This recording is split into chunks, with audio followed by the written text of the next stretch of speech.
Gundam.tk presents Gundam GP01.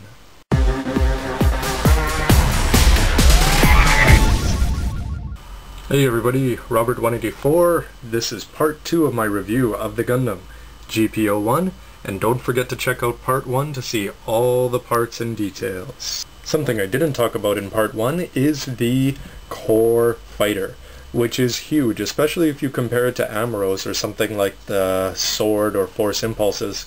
This is a beast, and overall it's okay. It's got landing gear, it's got good detail, clear parts, you can see the pilot inside. This is a detachable part with a gold-yellow sticker, and you can see a fair bit of panel lining, etc. But I think that overall, if you compare the GP03S's core fighter, which is a lot sleeker, better designed, and overall this just sort of looks a little bit old compared to this one. And more importantly, this one is sort of loose with parts that just don't fit together as well as this one does. Putting the GP01 together is fairly simple, just putting the legs on the poly caps. They're not going to be anywhere near as tight as the GP03, and then put in the lower part of the torso into the waist. Something I should have complained about earlier, but I kept these on just to show you how bad they are. Stickers on a round part Bandai with poor glue from an old kit from '97, yeah, they're never going to stay on. They fall off about 3 seconds after you put them on. So I'm going to pull that off and end up having to paint that using at least a Gundam marker. Even though I'm not that crazy about the way it looks or fits together, the transformation is alright for this, but again it will expose a few more flaws, as there's a lot of parts that just don't fit that well together when they're in the core block. But thankfully they'll be hidden inside the Gundam. So you pull these parts backwards, and then tuck that forward and out of the way. Do the same on this side, and then once you've done that, you put the detach the landing gear, spin the wings under, and then what you're going to do is you're going to take these parts with the beam sabers on them and bend them under as well. Then once you've done that, you can pull this up, and this is where my big complaint is. You pull this whole part up, and there's a whole bunch of loose parts in here that basically separates this out. So you raise up the back part at the expense of the front part, and then once you've done that, there's a panel underneath that you bend up, and that sort of gives it some sort of stability, but nowhere near enough. And then you bend the cockpit down and completely in, forming where the pilot is going to sit, and then finally swing this back, and once you've done that, you get the beam sabers up and out of the way. Spin that back. You can see how this raised part is here, but everything still feels a little bit loose. And then spin the beam sabers back and out. And then what you do is you detach these fronts and replace them with vents that are going to show on the Gundam once you plug it in. With the transform but slightly loose core fighter, you can see that there's holes down there which you're going to plug into the pegs.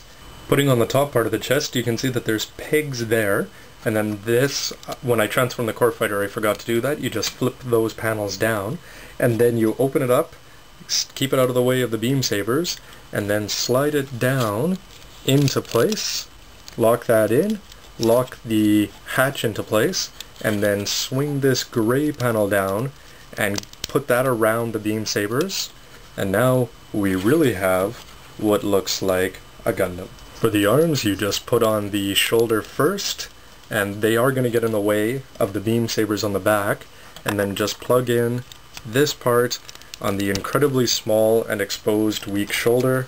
When everything's said and done, here is your Gundam GP01 unweaponed with its little spin around. You'll notice the big bulky gray backpack that doesn't really add anything exciting to it.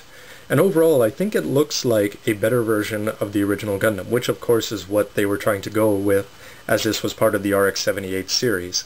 And I do like the color schemes, but what really works for me is just these tiny red details once that's painted, and the black lining, especially on the shoulders, just makes this have a lot more impact than Amuro's original Gundam. Speaking of Amuro, you really can never beat the classic, but for size comparison, The GP01 is just a tiny bit smaller than the Master Grade version 2.0, depending how you position the legs, but you can really see the simplicity and the Katoki influence on this one.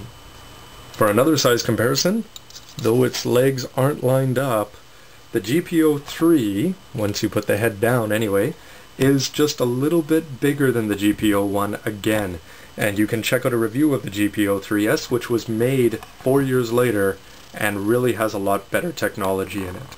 How did a near rookie Kou survive his first battle against this Gundam and Annabelle Gato anyway? In terms of posability, because it has a short skirt, you're able to bring that fairly far forward, the legs down. As I said, the ankles work fairly well. This doesn't feel loose the way it does on the GP03. The arms can spin, but there's the big problem in the way this beam saber is attached on. So I'm not even going to try it because it's just going to get in the way. The arms pivot here at the shoulders, they bend up fairly well, and we do get the 3 fingers, trigger finger and thumb articulation. As far as the head is just on a single ball joint, so you can have the angry looking down and the wistfully looking up. Weaponizing this guy is not that easy, but basically you're going to take the shield, put the hand in there, slide that around the glove, and then lock this part into the hole there. Probably the easiest thing to do is just detach this, and then just plug the whole shield right into it. Once the shield is on though, it stays on very well, and I thought there'd be weight issues, but no problem so far, but you do have to do the twist your arm forward to get the shield forward problem. However, I can't say the same thing about the beam rifle because it has no pegs there, and though you can close the fingers fairly firmly, this is going to be loose and fall out all the time. So you're either going to have to sticky tack that or find a perfect pose. In terms of posing, though this guy, his legs can move fairly well, because he doesn't have that many weapons, there's really not all that much you can do with it. You can have your various gun poses, in, up, shooting in the air, cocked, Rambo style, whatever you want, and you can bring the shield, but you can't bring the shield in front, so nothing too fancy there. And of course you can do all of the beam saber combinations once you plug one of them from the back into his hand, but really, as you see around the box, they don't really show it in any poses, and I think the reason they do that is because it's pretty limited in what you can do with it. Eat your carrots. Yes, sir. Some final thoughts now. This Gundam GP01, I have to say that I was really reluctant to build it because it's 1997, and I thought it wouldn't stand up to a new Master Grade, and I have to say it doesn't. But where it does stand up is in terms of just overall looks. I think if you line it properly and I fix this up with a little bit of paint, this is actually going to look pretty sharp, and it takes all the good parts of the color scheme of the original Gundam and just sort of gives it a more lined and less sort of anime kind of feel. The things that I like the fact that the core block does go in fairly well, although the core fighter could have been a bit more solid, and as with the GP03A, you can see that it has a core block in there, but I also have a core fighter to play with. With the GP01 they don't do that, but on the other hand you can buy it for only $25. Weapons, incredibly boring, but I'm glad that they at least let you do the shield pop-up thing, and you can take the beam sabers. But overall, unless you're a huge fan of the anime series, I can't really say that this is that great of a Gundam. Because of this model's sort of lacking in quite a few areas, it doesn't make me want to rush out and buy the GP01 FB version either. So I think I may be stuck with this one as the last one of my 0083 Stardust Memory collection.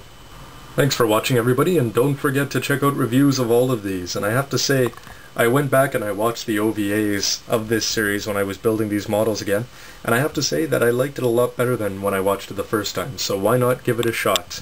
And as always, stay tuned for lots more. www.gundam.tk. You may think you're the biggest one there is right now, but just wait. What are you talking about? Heh heh heh.